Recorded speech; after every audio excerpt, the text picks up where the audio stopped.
Hi! In front of me is FOSSIBOT F101 and today I would like to show you how you can add emergency contacts on this device. Start by going into Devices Settings and scrolling all the way down to access Safety and Emergency.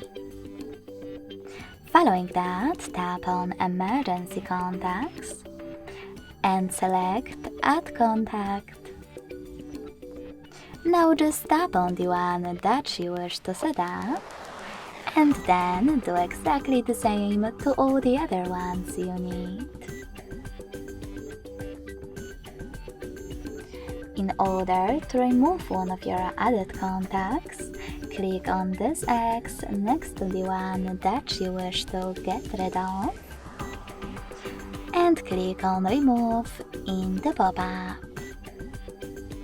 As you can see, after all that, all of my emergency contacts were successfully added. Thanks so much for watching. If you enjoyed this video, don't forget to leave a like, comment and subscribe. Bye!